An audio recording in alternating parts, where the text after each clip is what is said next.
बार अपने घरे बुलाए कि हम चाहते कि स्वागत सम्मान रख दे। तो जनकपुरी से संदेशा आयल भगवान रामचंद्र जी के पास।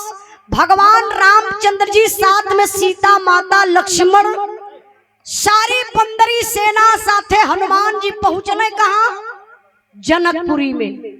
जब जनकपुरी में लोग पहुंच गए तो भगवान राम का सीता का स्वागत सम्मान तो होते बा, लेकिन जब सीता जी का सखिया सहेली रही जनकपुर का वो भगवान राम के देख के मजाक करें, बाबा लक्ष्मण के देख के चिकोटी काटें।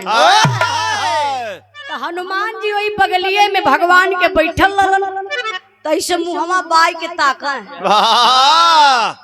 कहा आज भगवान का मजा है।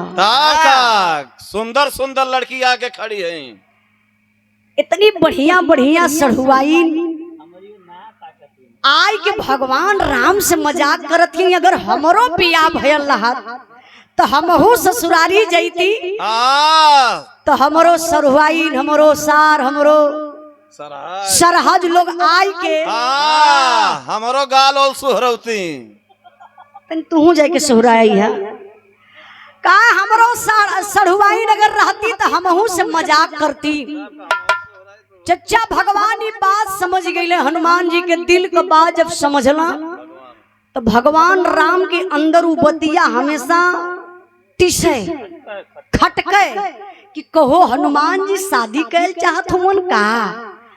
जब जनकपुरी से वापस अयोध्या में अलन तो एक बार का बात में भगवान राम करत कहूँ मास्टर साहब यही जरूर कर रहा। आप शेर बहादुर यादव प्रधान जी बनकट के धरती से आपके तरफ से 200 रुपए का पुरस्कार आपके चरणों में बहुत बहुत प्रणाम आशीर्वाद का चाह रही। कहना बा भगवान राम जब वापस अलन अपने ससुराल से अयोध्या नगरी में तो होत का बा मास्टर साहब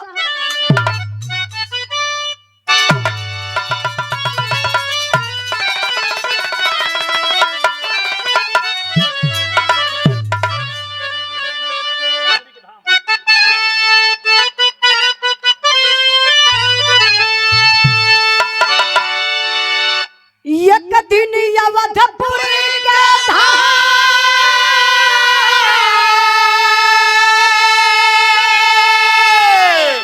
बैठे सिंहासन पर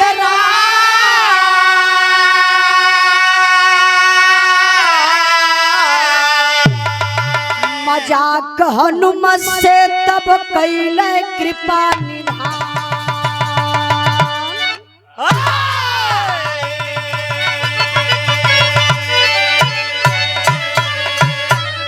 रामचंद्र जी अपने अयोध्या नगरी में दरबार लगौलन, सिंहासन पर भगवान राम बैठल हो, सारी पंदरी सेना ऐसे सब लोग बैठल बा। मन में एक विचार आयल, भगवान रामचंद्र जी अपने दिल का बात वही सभा में कहत हुआ। ये बात भगवान रामचंद्र जी वह सभा में कहलन, लेकिन आज यह सभा में हम कहत बानी। ये लाइन पर आप लोग विचार करी हैं का कहलन भगवान राम। अरे कहते हैं प्रभु राम, अरे कहते हैं प्रभु राम मेरा विचार है। अरे नारी के बिना ये जीवन बेकार है, नारी के बिना ये जीवन बेकार है, नारी के बिना ये जीवन बेकार है। कहते हैं प्रभु राम की मेरा विचार है, नारी के बिना ये जीवन बेकार है।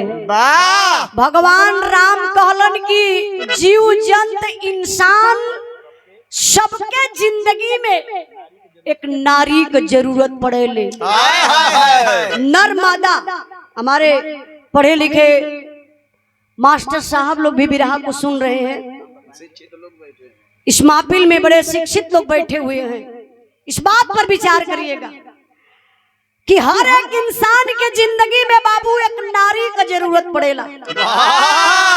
हम बताइला कि घर की नारी लक्ष्मी होती है, कितनी तो हम चुड़ैल भी होनी भैया। हाँ जैसे करवाली तो क्या कैसे पता? यही के घर में से आयल है ना। अच्छा ओ भले बता दला, नहीं तो ये लोग जानी ना बोलते।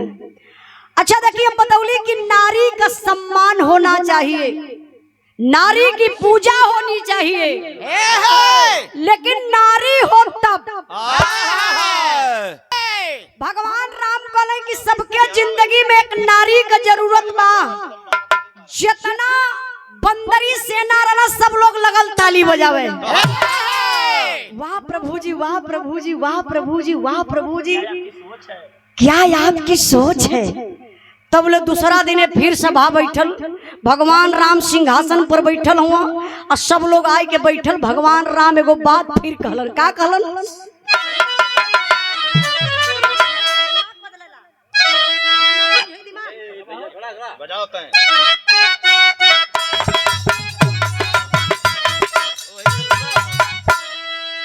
इहे भगवान राम कहत हुआ, का कहलन?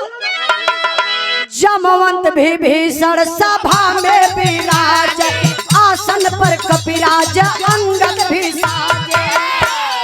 नल नील सल सब अयोध्या सलानी, नल नील सल सब अयोध्या सलानी, सभा बीच बोले हरि मधुर करूंगा कपि के शादी की अगुवाई, करूंगा कपि के शादी की अगुवाई, इनके कपारे पर शहरा बद। भगवान राम कहलन कि आज का ये है विचार कि मैं चाहता हूँ कि हनुमान जी की शादी करवा दूं। अरे बाप रे बप्पा, जितना लोग सभा में बैठल लालन उठ उठ के लगल कूद कूद के नाचे। अच्छा तब बनरे का जात नशबा करी है। बानर की अगर एक थे बिस्किट फेंक दा तो इतना जोर कूद के मार करे लगलन। यही से कहा जाला इंसान और बनरे में बहुत अंतर है भैया। नहीं ज्यादा अंतर ना हो। अब हमारे मास्टर साहब के हम ठेकाली तनी माला इनके पहिरा दा तो हई यार ये नाराज होखे लगला, अपनो मुड़िया गवा करत तब का वो छोटका बानर है भैया। अब सारे बंदरी सेना कूद कूद के लगलन थपोड़ी बजावे का। वाह वाह प्रभु जी, क्या सोच है आपकी? क्या सोच है आपकी, आप हनुमान जी की शादी करवा रहे हैं। अब भैया हनुमान जी वही पीछे बैठल उठ के खड़ा भइले, हाथ जोड़ के मुड़ी लटकौले जात हो। भगवान राम कहले कि हनुमान कहाँ जा रहे हो? सारे लोग खुश हैं तुम्हारे शादी के नाम पर, तुम उदास क्यों हो? अब हाथ जोड़ के प्रभु भगवान रामचंद्र जी के पैर पे गिर के हनुमान जी कहत हो, का कहलन?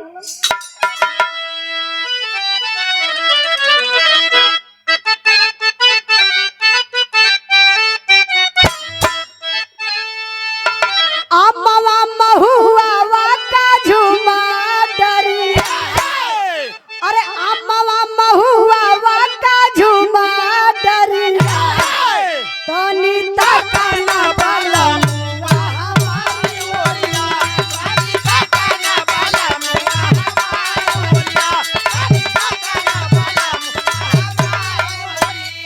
हाथ बातो हार पीरावा, हमसे न सहात बातो हार पीरावा, अपना साहब साथिया जुझार दियावा, अपना साहब साथिया जुझार दियावा, अपना साहब जुझार दियावा। भगवान राम कहले कि हनुमान मैं समझ रहा हूँ, अब विपद जिंदगी में नहीं सहने को मिलेगा। हनुमान जी कहले प्रभु जी आप का कहल जात हुआ? कहला हम तोहार शादी करवाई। अच्छा शादी कैसे करवाई? हम लड़की देख भलैला। अब लड़की का बात जब आई तो हनुमान जी के पैर लगल कांपे। कहले बाप रे बप्पा हम बाल ब्रह्मचारी, अब प्रभु जी हमारे शादी के बारे में सोचत हुआ। तब भगवान राम कहलन, का कहलन मास्टर? गीत बदल गई।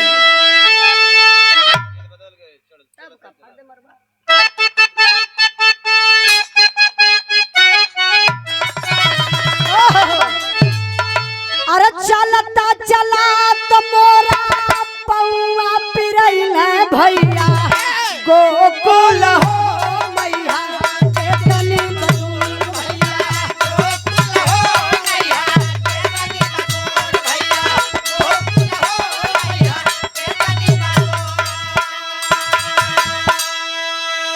हनुमान जी भगवान राम के पैर पे गिरल हुआ।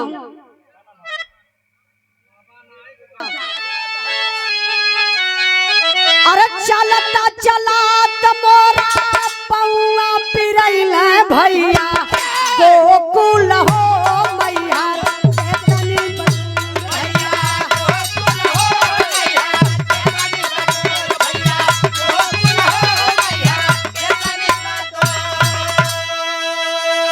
हनुमान जी हाथ जोड़ के भगवान रामचंद्र जी के पैर पे गिरल हो। कहलन का कहलन, अरे जगत के खेवैया प्रभु, अरे जगत के खेवैया प्रभु देला दोहैया नैया बोरा जानी हो हमार तीज मझधार नैया बोरा जानी हो हमार तीज मझधार नैया बोरा जानी हो हमार तीज मझधार। चरण के दास बन के खैबा उबारिया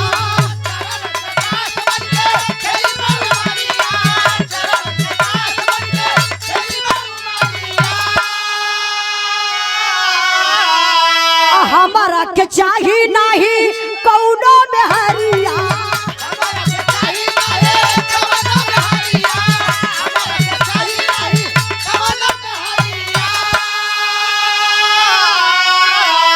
अरे तनिको तोहार बात, अरे तनिको तोहार बात सुनम नाही का पिरैया नैया बोरा जानी हो हमार पीछे माझधार।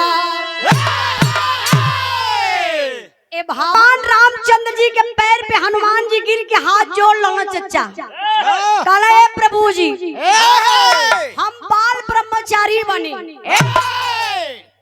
हमरे फेरा में मत पड़ी, हमार शादी मत कराई। भगवान राम कहले कि हनुमान शादी से इनकार करबा तो जिंदगी भर तो के राढ़ुआ बन के घूमे परी। अगर मेहरारू को सुख लेवे के बाद तो बिया पट देख रहा तो बियाह के स्वीकार कहला। चचा गौवा में के लोग कहावत कहला कि जे शादी के लड्डू खइलस उहो पछतैलस, आ जे ना खइलस तो जिंदगी भर पछताई। उतना खाए वाला से ज्यादा पछताई। तो काहे के ना खाए के पछताए, शादी के लड्डू खाए के पछताए।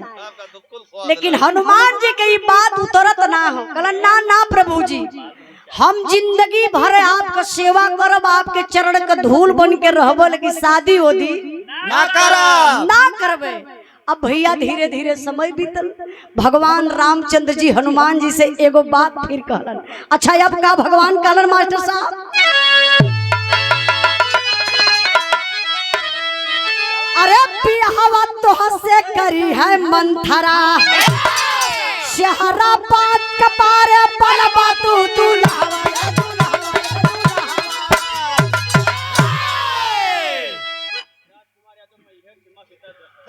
आप राजकुमार यादव मैहर से माँ शीतला के नाम पर सम्मान के लिए 100 रुपए का पुरस्कार देके बहुत बहुत धन्यवाद प्रणाम। भगवान राम कहले कि अरे हनुमान जब तू शादी करवा दुल्हा बनबा तोहरे मौर बधाई, जब दुल्हा बन के जइबा तो वो समय तोहके सब लोग निहारी कि हाँ हनुमान जी आज दुल्हा बन गए। कहा इतना ना जइबा ससुरारी में तो सखिया सब गाड़ी भी दी है, और जितना तू सोचले न होबा उतना तो से मजाक करी है। भगवान बतिया कहे कहे जोन हनुमान जी गए न भगवान राम के ससुरारी में, जौन भगवान राम के सढ़ुआई सब मजाक करत रही, तो हनुमान जी सोचत रहना कि हमरो बियाह भयल रहा तो हमरो सढ़ुआई मजाक करती। भगवान राम के बात यह दिमाग में चला था। कहना सुना हाव भाव लेकर रघुबर, हाव भाव लेकर मथु मार देता भैया एक खितान के ना। जितना ही भैया लोग कैमरा लगौले हो यहू लोगन का फायदा हो जा, मार देता तानी के नीचे उलट जाता, काम बन जा। कबो कबो केहू के सम्मान हजम ना होला चाचा, चाचा सम्मान कबो कबो केहू केहू के ना हजम होला। हम इनकर सम्मान तनी करवा दिली, हम माला पहिरवा दिली, इनके पैसा मिल गए, डबल पैसा हमारे पार्टी से ज्यादा आई पा गया तो बाएं फुलावत हो।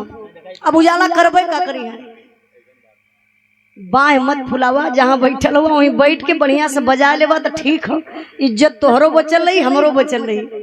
अगर बेइज्जत होके के हो तो इंद्राज भाई हम करताल हाथे में देम, नहीं तो दादा का लाठी मंगवा दे।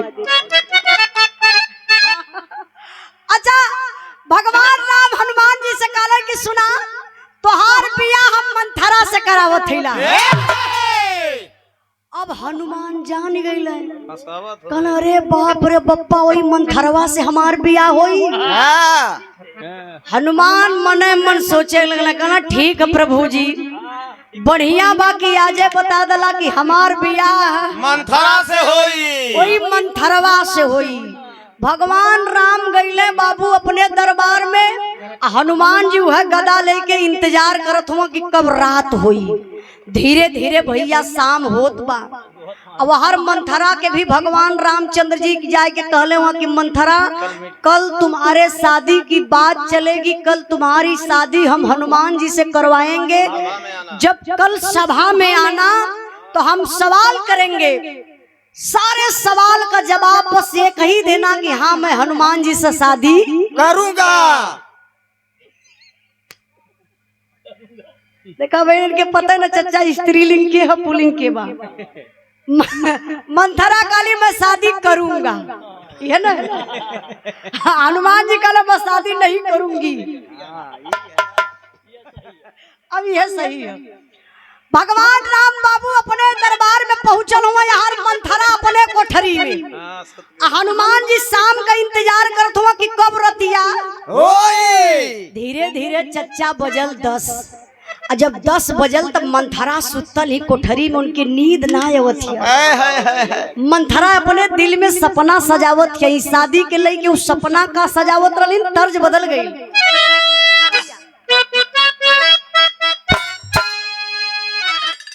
जिला पंचायत सदस्य, जिला पंचायत चच्चा बैठल हुआ, गुरुदेव आपके जमाने का तर्ज लगल बा, कैसे?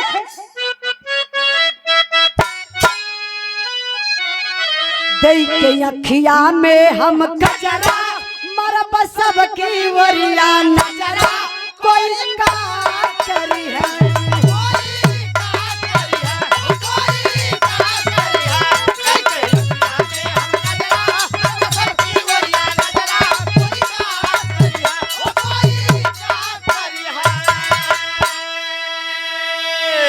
चच्चा आप लोगों के जमाने का तर्ज रहा, लेकिन बिरहा में भाव देखला ना। हम काली की चाचा लोग बिरहा बड़े ध्यान से सुना ना, एक लाइन हर बार होकर ना देखा तो वह मंथरा किया रहा इंद्राज भैया। आपका मंथरा पकड़ के बैठल हूँ एकदम, नहीं मंथरा के थोड़ी ना पकड़ ले हुए, चाचा बिरहा पकड़ के बैठल हुआ। अच्छा रात का 10 बजत बा, चच्चा मंथरा घर में सूतल ही, उनके नींद ना आवत हो। मंथरा सोचत का ही मास्टर साहब, हाथे कंगना मोरे बधाई, दहिया हरदी से रंगाई, सुहानी रात होई है।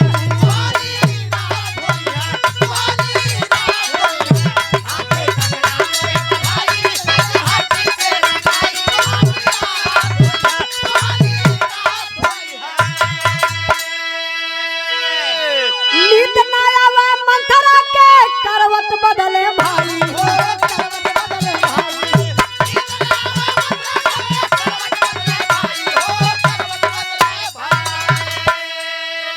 शादी का लाखों सपना वो दिल में रहा सजाई हो।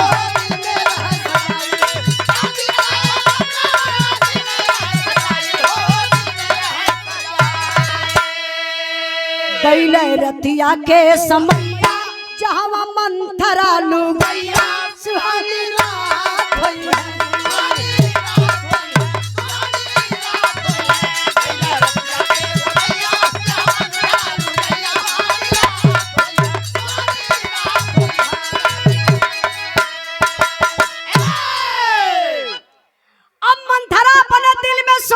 गई कि कल हम जाई सभा में हमसे भगवान रामचंद्र जी कहिए कि हाँ नहीं रही हमसे भगवान रामचंद्र जी कहिए कि मंथरा तुम्हारी मैं शादी करवा रहा हूँ, तुम क्या चाहती हो? तो हम भगवान के सामने खूब नचराई। कहा जी प्रभु जी हाँ हमार शादी करवा दे, लेकिन किससे करवाई है? तो भगवान राम कहिए हनुमान से, हमार शादी होई हनुमान से, हम दुल्हन बनबे, हमरे शरीर भर हल्दी पोताई मेहंदी लगाई, घरे जाए ससुरारी जाए, हम लहंगा चुनरी पहनब जब ससुरारी जाई। मंथरा यह सब सपना सजावत है कि हमार ब्याह होई, हम दुल्हन बनबे, अपने ससुरारी जाइबे। यार हनुमान जी का सोचत हुआ तनी आप लोग विचार करी है का?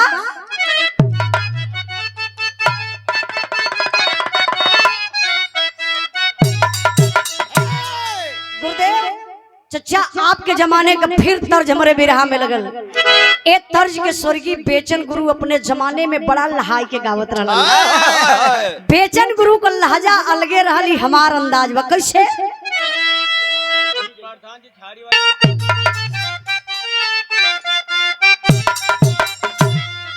जब तू ही जई राजा पूरा बन जिया हो,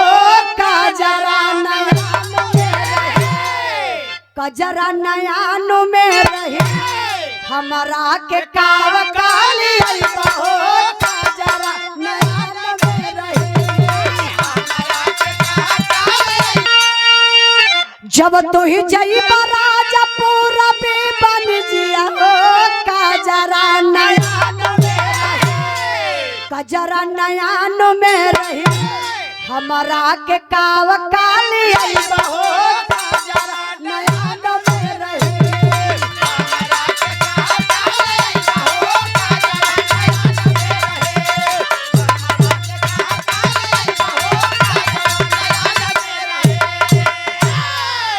अइबा हो, भाव पर ध्यान दई बाबू।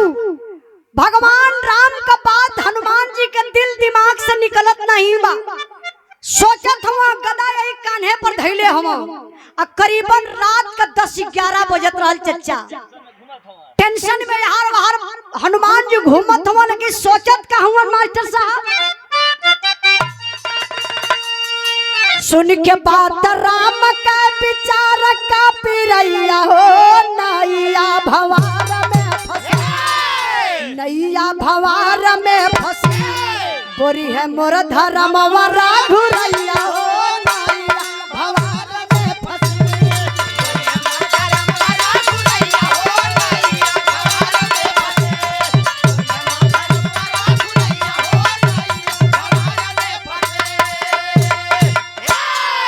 हंसी जमाना हमके ताना सब मारी,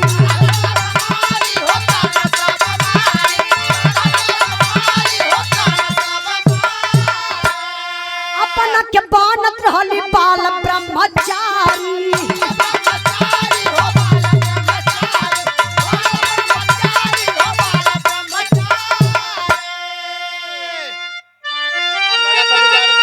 लगता बिगाड़ दी हमारी बुढ़ैया हो, नैया भवार में फंसे, नैया भवार में फंसे, बोरी है मोर धर्म वरा घुरैया हो, नैया भवार में फंसे,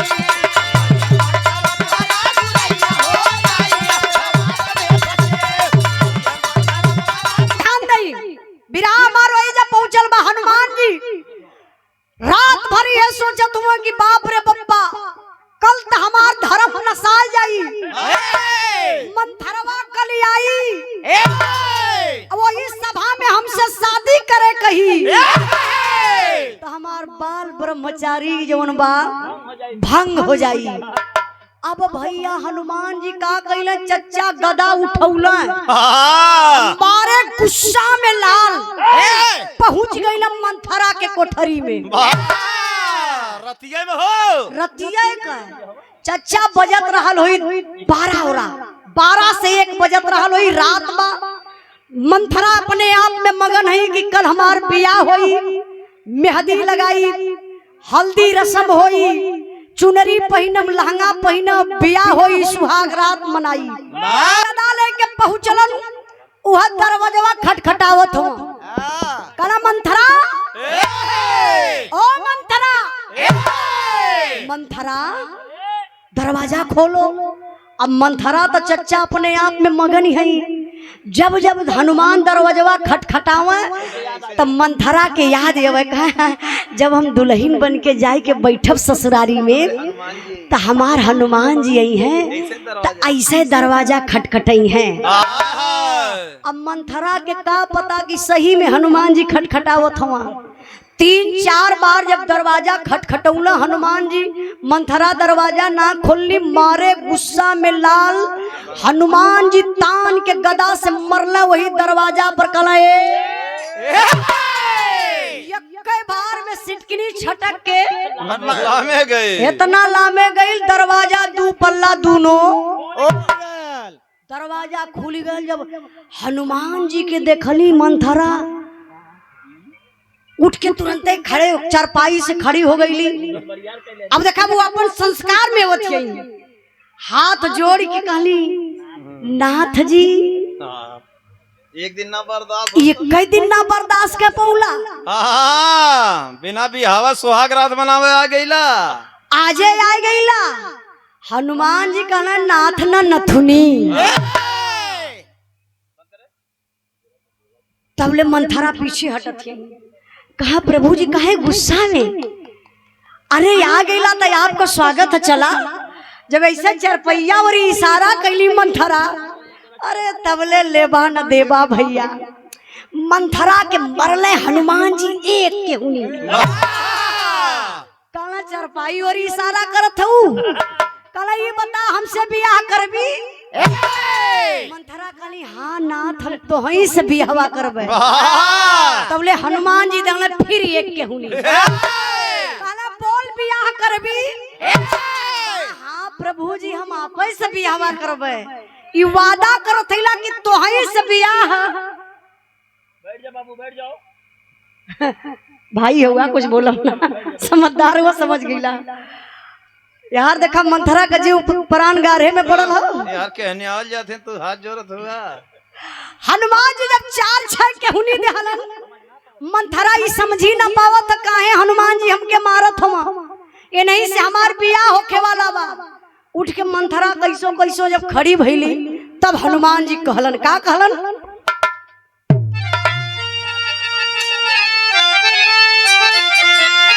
अरे निहारल पहले शीशा में सूरतिया मतिया मारल बा।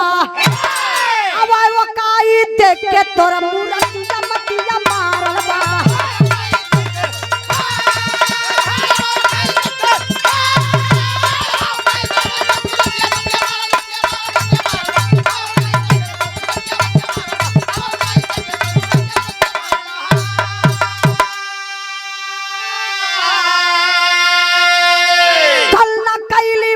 नकारा सभा के दर मनावा हो, खत्म करब यही दुनिया से शादी का यार मनावा हो। अरे मरला मुक्का कर गइल बा, छतिया मतिया मारल बा।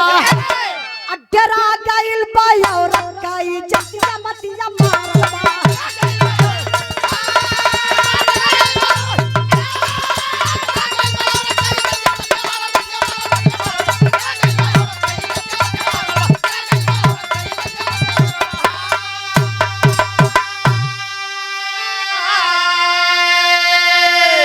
हनुमान जी का ना सुन, चोखा जैसन जो मुंह बनौले हो, शीशा में कब हो जाए कि निहरलू की ना बढ़िया से। हमसे शादी, आई एम बाल ब्रह्मचारी। इंग्लिशियो जानत रहना का? अभी तो पूछे के पड़ी, कहा कि हम बाल ब्रह्मचारी, अब तू हमार धर्म बिगाड़ल चाहत हो बियाह कई के। अब मंथरा अंदर से कांपे लगली, कहली आही दादा, जौने से बियाह होकर जात बहु बाल ब्रह्मचारी बा। हाथ जोड़ के ऐसे कहली, कल जिंदगी रही तो बहुत शादी हुई। हाँ, लेकिन तो हंसे अब ना करो। अब हम समझ गईली आप हनुमान हम मंथरा, ना तू हमार पति ना हम तोहार दुल्हन। पत्नी। जा हम कल आई सभा में कह दे भगवान राम जी के सामने कि हम हनुमान से बियाह ना करब। कहला हनुमान जी बस हम यह चाहते रहली है। यह कह के हनुमान जी दुआरिया डाक के गईले, तले फिर वापस आ गईले। हाँ, बिया करबी। चलो फिर वापस आले तले मंथरा देख के लगली कापे। हनुमान जी वो गदा उठौला, कहला सुन, अगर गलती से भी कल भगवान के सामने अगर शादी करे कहली हमसे बिया करके ले चलब ना। तो ई गदा यक्कौ नीचे जमीन पर ना जाई। वही प्रभु भगवान राम के समन्वय नहीं करे। और जितना गदा गिरी तो खाली मंथरा तोरे पीठी पर गिरी। मंथरा कहले जा चाहे कुछ भी हो जाई, दुनिया पलट जाई चली, लेकिन हम बियाह करे के स्वीकार ना करबे। अब हनुमान जी लंबी लंबी सांस लेवे लगल है। आइले भैया आराम का करी है, रात तो हनुमान कैसो कैसो बितौले। जब चच्चा सुबेर भयल फिर सभा लगल बा। अब उम्मा नील शल्य अंगद हनुमान सारी बंदरी सेना सब लोग आए के बैठल हो। हनुमान जी बगल में बैठल हुआ, सब इंतजार करत बा कि बस शादी का बेला आई गईल बा। हनुमान जी के मौर बनाई, हनुमान जी का बियाह होई। तो कुछ लोग बतियावे कहा कहो हनुमान तो लौकात हवा, दुल्हा बा, लेकिन दुल्हन गायब है। लेकिन दुल्हन का पता ना। अब हनुमान जी का बिहवा कैसे हुई। लगा तो भाग गई। तब ले भैया शरीर भर हल्दी प्याज पोतले मंथरा लंगड़ा तो ही सभा में अली। तो जितना बनरा रहना चच्चा उलट के लगल ताके कहना होय होय दुल्हन आई गई। होय होय आई गईली दुल्हन आई गई। अच्छा तो कुछ लोग कहा है देखा इ तो हल्दी रसम पूरा कई के वत मंथरा। का अब लोगन के का पता कि हल्दी रसम ना। रात का क्या नहीं आप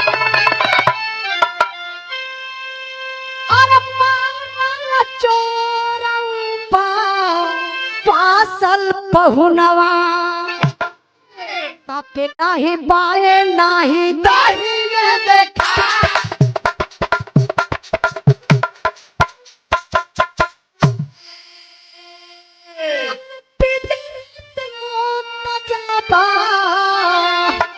पंछी होले जाले बेले आकाशवा में पंखा फहरा।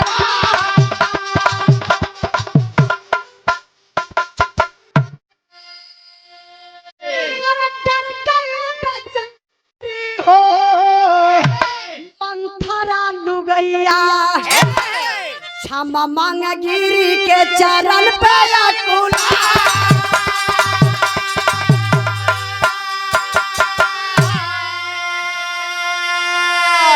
मंथरा वही सभा में अइली, हाथ जोड़ के वही सभा में खड़ी भइली। भगवान राम तो मंथरा के सहेजले रहलन कि तू मंथरा तैयार रहा, जाए केतनो कुछ हो जाई शादी के इनकार मत करिहा। अब भगवान राम सवाल केले मंथरा से, मंथरा तुम्हारी शादी हम हनुमान जी से करवा रहे हैं, क्या विचार है। अब चच्चा मंथरा एक बेरी भगवान राम के देखा तो एक बेरी हनुमान ओरी ताक ले। तो हनुमान के ओरी जब मंथरा ताके तो हनुमान ऐसे गदवा ऐसे कह दे। जब ऐसे करे हनुमानो ऐसे करे कि कहीं भगवान देख न ले, इतने तो करे तो मंथरा चिहुक जाए। भगवान राम कहने तुम डरो मत, मैं हूँ, मैं तुम्हारे साथ में हूँ, शादी करवा के रहूंगा। ये बताओ तुम्हारा क्या विचार है। हाँ हाँ अच्छा, ये हमारे बड़े भैया संतोष यादव जी कोयला सप्लायर भिदुना का लिख लिया, भिदुना मीरगंज जौनपुर के धरती से बड़े भैया जी की तरफ से 500 रुपए का पुरस्कार आपके चरणों में बहुत बहुत प्रणाम। और देखिए राजेश कुमार यादव भावी जिला पंचायत प्रत्याशी वार्ड नंबर। अब बाबू वही सभा में हाथ जोड़ के मंथरा तैयार भइली। काली प्रभु जी शादी के बात करत हुआ, हम शादी आज ना करबे। भगवान राम कहला कि अरे मंथरा, कल तक तो तुम खूब तैयार थी, कल तक तो तू बहुत खुश थी कि हम हनुमान जी से शादी करेंगे, हनुमान जी से शादी करूंगी, आज क्या हो गया? तब वही सभा में हाथ जोड़ के मंथरा भगवान रामचंद्र जी से कहलस। का कहलस चचा? ये लाइन पर ध्यान दिए।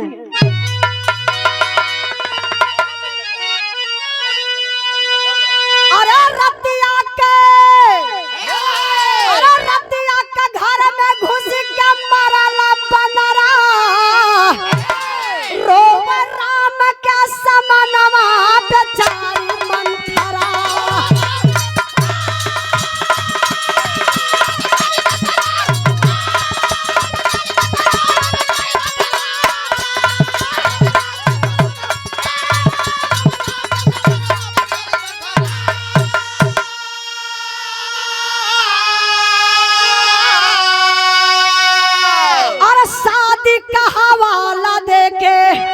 देहला फसाई, तोहफा में मिलल सिपाहम के कुटाई।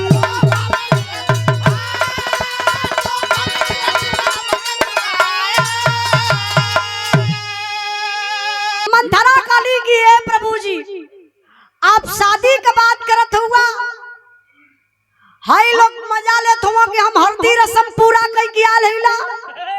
रतिये में जाय के हनुमान जी पूछा हमारे साथे कैलन का? भगवान राम कहला कि अरे हनुमान, लाइन पर आप लोग विचार करें। काय कि प्रभु जी हाथ जोड़त बनी, पहले हनुमान जी से पूछल जाई राती में जाय कि हमारे साथे का कैलन। भगवान राम कहला हनुमान, अब तक तो बड़ा बाल ब्रह्मचारी तुम बन रहा था, एक रात नहीं बर्दाश्त कर पाया। अब वो समझत हुआ कहीं ऐसा ना होगी, एक दिन पहले में जाके सुहागरा, कहीं ऐसा ना कि हनुमान जी जाए के कुछ फोटो वोटो खींचे लगना राती के। अरे जैसे चचा का कह जरा के कहना बहुत ही मंच हो, छेड़छाड़ कहा, छेड़छाड़ छेड़छाड़ कर समझिए लोग। अच्छा चचा वो है भगवान राम सोचत हुआ कहीं हनुमान जी रतिया में जाए के बेइज्जत तो न कर दहना, मंथरा के साथे छेड़छाड़ तो न कर देना। कले हनुमान इधर आओ, इधर आओ। हनुमान जी अइले वो गदा लहले हुआ, अब भगवान के बगलिए में खड़ा हुआ, लेकिन गदवा से मंथरा करत था। कहा ऐसा न हो कि मंथरा बहन भी सदिया के तैयार हो जाए। ऐसा जब करे तब मंथरा हाथ जोड़ के कहली कि प्रभु जी बनरे का जात, इ बनरे का जात हमसे का बियाह करी, बानर का जाने आदि को स्वाद। एक लोग कहा ना कि बंदर पेड़ चढ़वैया का जाने आदि का स्वाद, बंदर पेड़ चढ़वैया का जाने, भैंस के आगे बेन बजावा भैंस करे। कहा प्रभु जी बनरे का जाति का बियाह करी का शादी, हमके शादी का हवाला दे के प्रभु जी जवनी फसौला आपकी खाली हमके स्वागत सम्मान में रात भर कुटाई मिलल है। हाई हरदी रसम ना हो, ई हरदी प्याज छोप के आल हिला, एको ऐसन हड्डी ना हो कि जवन दर्द न करत हो। प्रभु जी हम शादी से इनकार करत मानी, अब जिंदगी भर शादी ना करबे। तब प्रभु भगवान रामचंद्र जी हनुमान जी के डांटे लगलन। का डांटलन? बिरहा का आखिरी लाइन बा, भला ही ना शादी कैले होता बजरंगी, काहे तुम्हारी के बनाई दिहला भांगी।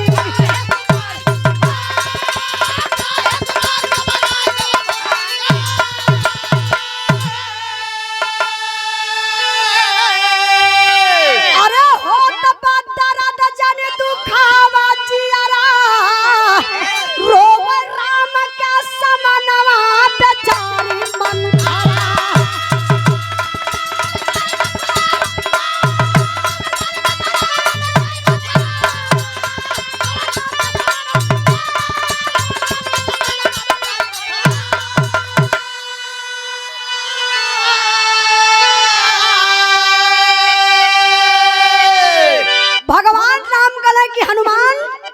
शादी ना करे के रहल तब मत कैले होता, काहे तुम मंथरा के मार के हड्डी हड्डी तोड़ देला।